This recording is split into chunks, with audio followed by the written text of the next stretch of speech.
Remue ménage. Remue ménage.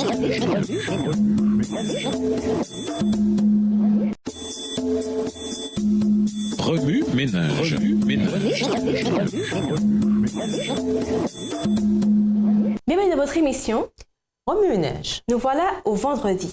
Souffrir avec le Christ. Lisons Colossiens 1, verset 24. Colossiens 1, le verset 24.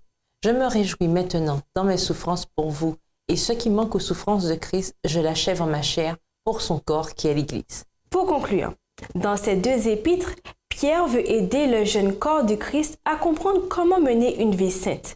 Ses écrits foisonnent d'instructions utiles sur bien des sujets, depuis les relations avec les esclaves jusqu'aux faux docteurs. Mais au cœur de son message se trouve l'appel à mener une vie sainte en s'appuyant sur la grâce que Dieu a étendue jusqu'à nous par la mort de son Fils. Une vie sainte ne signifie pas que l'on se focalise sur soi. C'est un appel à nous aimer profondément les uns les autres et à garder notre cœur de ce qui pourrait nous amener à nous focaliser sur nous-mêmes plutôt que sur nos semblables. Coffre aux idées, créez un bouquet de fleurs marquées des 7 qualités trouvées dans 2 Pierre 1, les versets 5 à 7.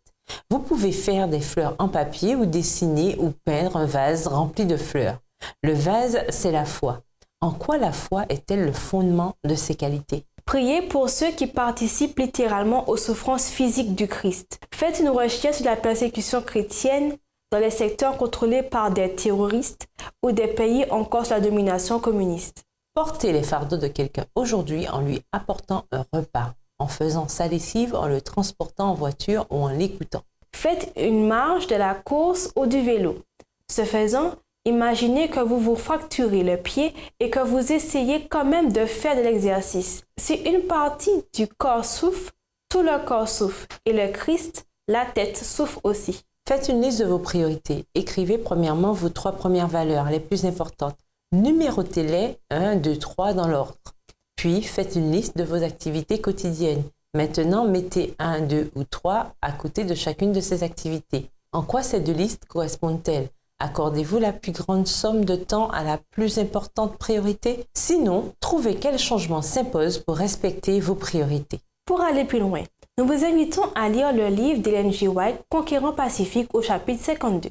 Au revoir! Et à demain si Dieu veut! Remue ménage. Remue ménage.